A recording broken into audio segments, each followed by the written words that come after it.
Greetings, friends. Welcome to Breakfast All Day. Christy, Matt, Alonzo. Whoa, we're just barreling on into the holiday season.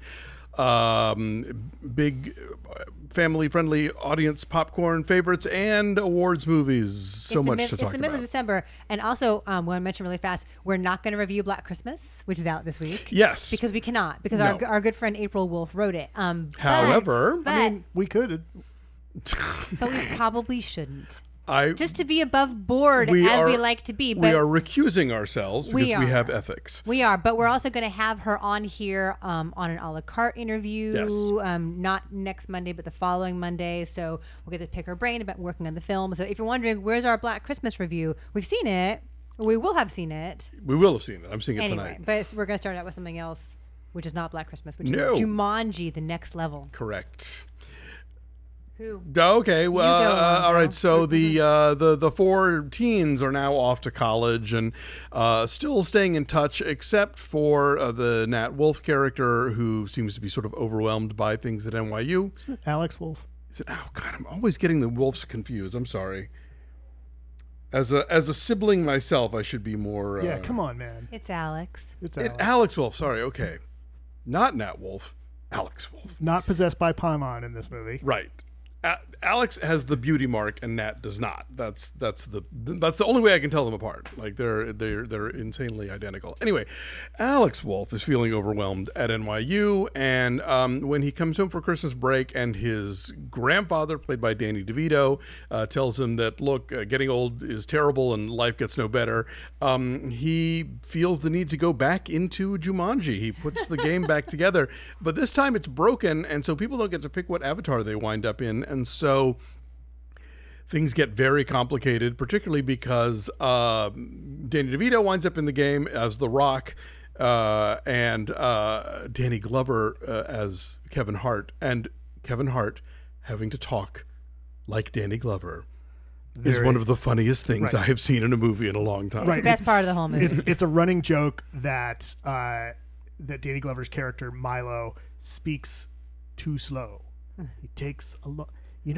That's interesting. And his stories go off on tangents. Right. He goes off on tangents, and then because Mouse, the character, is the zoologist, yes. he immediately starts talking about, that is an ostrich. They can run up to 40 miles an hour, making them the fastest two-legged animal. It's very, very funny. And one of the fun things about this movie is, like the first one, watching these actors be these other characters and inhabit these other characters. So watching The Rock be old Danny DeVito, is this Florida? and every time they say something to him, he's like, huh?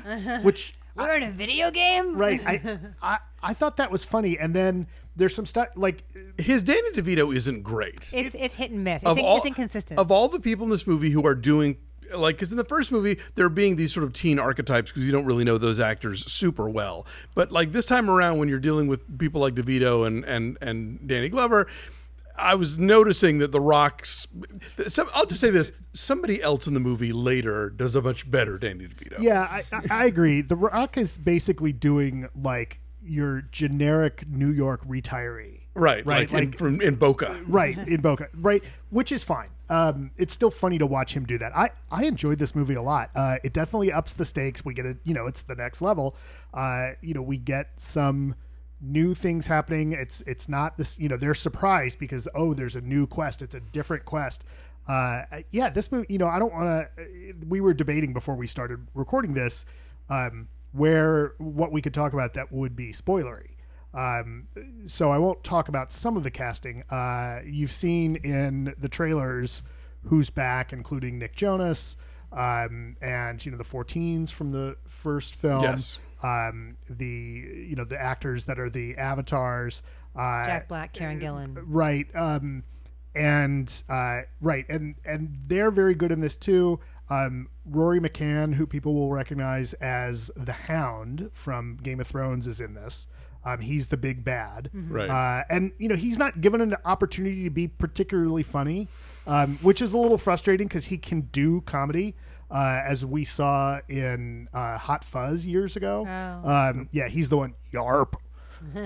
all the time. But I like this a lot. I thought this was a good movie, and I think if you're going into this expecting a similar ride to the first one, that's absolutely what you're going to get. It is, and to such an extent that I'm like, why are we here again? But then I had such a good time that I didn't really mind that much. I mean, it is pretty much exactly the same movie.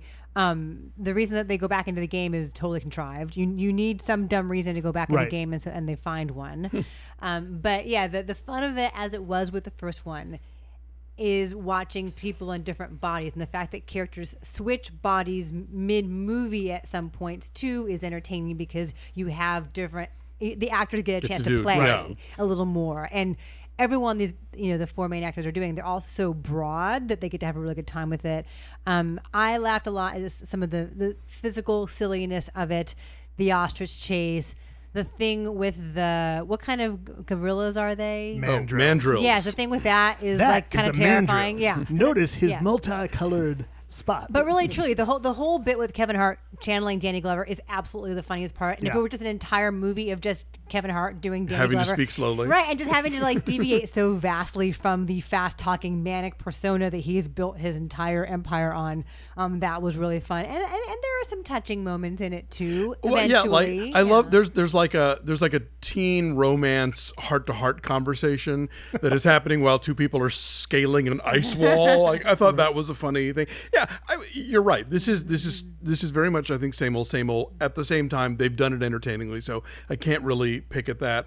I think some people might take issue with the fact that in the first movie, Jack Black is possessed by has a teen girl inside of him, and talks and responds that way.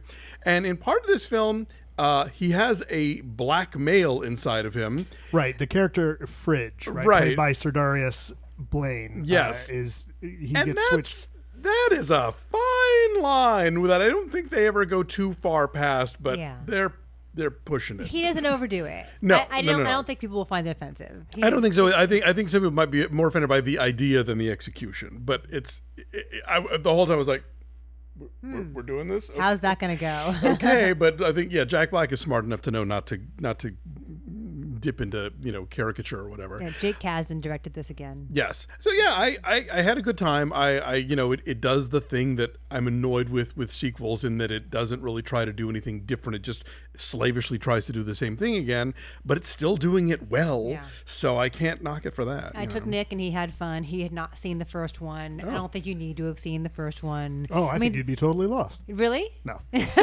was going to say, this essentially is the first one. I guess it helps to have seen the first one in that you'll know why cake is an issue. Yeah, there are callbacks to certain things. And again, as we talked about when we reviewed the first Jumanji, it does a good job of placing you in the logic of a video game, and the fact that every character has strengths and weaknesses, they kind of build on that a little bit. The fact that you have the guy who shows up to explain things, and a random letter will appear in someone's hand. Like, they do a nice job of intertwining the actual video game logistics into a narrative. Yeah. So. Again, the best video game movies are the ones that aren't actually based on a video game. Was Jumanji never a video game? Correct. Is it maybe one now, like the tail wagging the dog? Who in their right mind would play that game? I mean, like, why would you watch the Ring video? Right, you just don't know. Or even the board game, right? Like the original board game. Why would you play that? That would be the worst selling game of all time. We just don't know that it won't happen, right? And we can't take any chances with that. Does the success of the Jumanji movies mean that somebody's going to try and reboot Zathura? What's Zathura? Zathura was the original sequel, or kind of sequel, follow up to Jumanji. It's a game about space, and it was made into a film by Jon Favreau, right? Right. It was his first kind of like big budget, effects heavy movie. Maybe I could see that. Look, if they can, you have to imagine somebody's thinking about doing that, and you could find another group of fun actors that could do that same thing. Like, okay, if you guys can make this work, sure, I'm up for it. Stay through the credits, or at least relatively far into the credits. I think there are some quick scenes as the credits roll that, as any movie does, probably sets us up for yet another sequel. Oh yeah, I saw that. I did not. You'll have to tell me off. Yeah. All right. So did I miss another Hugh Grant musical number? It's gonna be really mad if I did. He's being chased by ostriches. All right, so my number's a 7.